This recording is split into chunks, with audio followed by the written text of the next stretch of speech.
कहानी की शुरुआत में हम एज कंपनी की लैब में मौजूद दो साइंटिस्ट्स को देखते हैं, टैकर और मार्कली।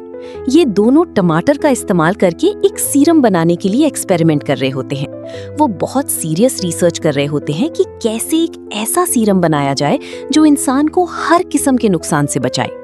टैकर कहता है कि अगर ये सीरम कामयाब हो गया तो इंसान को कोई भी फिजिकली डैमेज नहीं कर सकेगा। मार्कली भी इस आइडिया से अग्री करता है और दोनों दिन रात मेहनत करते हैं। फाइनली जब सीरम तैयार होता है तो वो एक्साइटेड होकर उसे टेस्ट करने का फैसला करते हैं। वो एक टमाटर लेते हैं और उसे दीवार पर जोर से फेंक देते हैं ताकि टेस्ट हो सके। लेकिन जैसे ही टमाटर दीवार से टकराता है वो पूरी तरह कुचल जाता है और बर्बाद हो जाता है। कोई रिएक्शन नहीं होता, कोई हीलिंग नहीं होती। दोस्तों, आप देख रहे हैं सिल्वर स्क्रीन कहानियां। ये देखकर दोनों साइंटिस्ट बहुत ज्यादा मायूस हो जाते हैं। टैकर अपना सर पकड़ लेता है और कहता है कि शायद हमसे कोई गलती हो गई है। मार्कली कहता है कि नहीं, हम दोबारा ट्राई करेंगे, हम हार नहीं मान सकते। दोनों एक दूसरे से वादा करते हैं कि जब तक ये सीरम परफेक्ट नहीं होता वो चैन से नहीं बैठेंगे। अगली सुबह एक पिज्जा शॉप में मैट नाम का जवान लड़का काम कर रहा होता है। वो मशीन से फ्रेशली बेक्ड पिज्जा निकालता है, लेकिन उससे स्लिप होकर पिज्जा जमीन पर गिर जाता है और खराब हो जाता है। उसी वक्त उसकी माँ मिसेस बर्न्स वहां आ जाती हैं और बहुत गुस्से में आकर कहती हैं कि ये तुम्हारी दूसरी गलती है इस हफ्ते की, हम ऑलरेडी लॉस में जा रहे हैं। वो कहती हैं कि इस पिज्जा का पैसा तुम्हारी सैलरी से कट किया जाएगा। मैट परेशान हो जाता है और कहता है कि प्लीज ऐसा ना करें, मुझे पैसों की बहुत जरूरत है। उसकी माँ कुछ देर सोचती हैं और फिर कहती हैं कि ठीक है, लेकिन एक शर्त पर।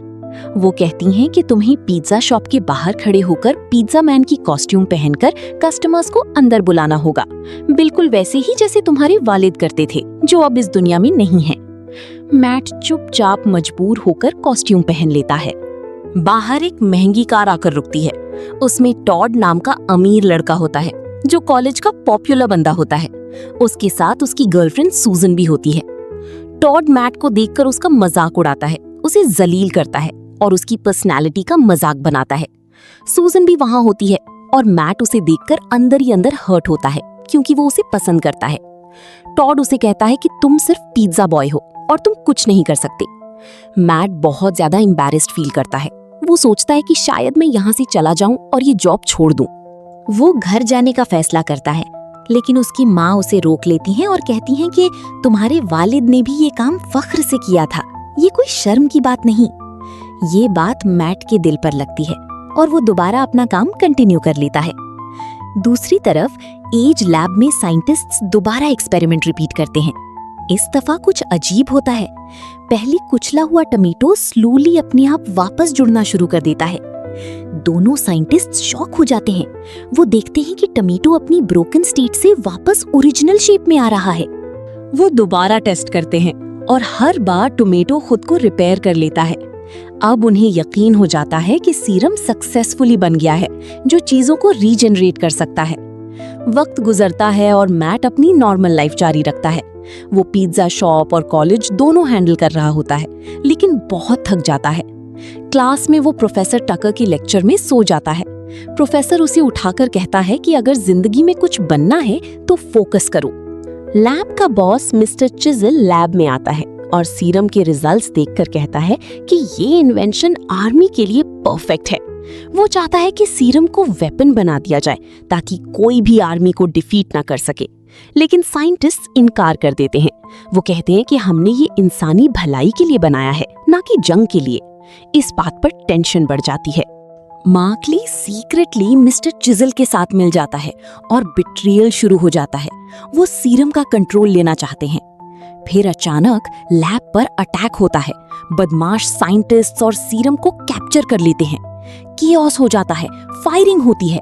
प्रोफेसर टकर और मैट वहां से बचकर निकलने की कोशिश करते हैं। इसी दौरान प्रोफेसर टकर जख्मी हो जाता है। वो मैट को एक इंजेक्शन देता है और कहता है कि ये तुम्हारी हीलिंग को तेज करेगा। वो मैट को एक टमाटर देता है और कहता है कि इसे खाओ।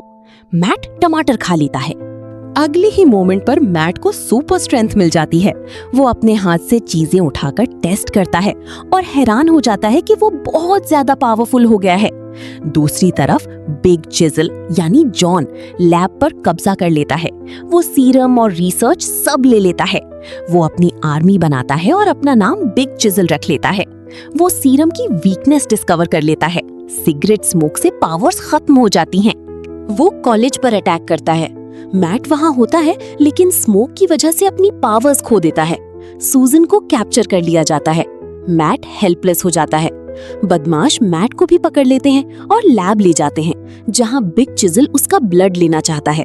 लेकिन इसी वक्त डिटेक्टिव मोजर पुलिस के साथ वहां आ जाता है क्योंकि मैट ने उसे पहले कॉल किया होता है। शूट आउट शुरू हो जाता है। पुलिस मैट और सूजन को रेस्क्यू कर लेती है। फाइनल चेस पिज्जा फैक्ट्री में होता है। सूजन को मशीन से गिराने की कोशिश होती है। मैट अपनी पावर्स वापस ले आता है और उसे बचाता है। फाइनल फाइट बिग चिजल और मैट के दरमियान होती है।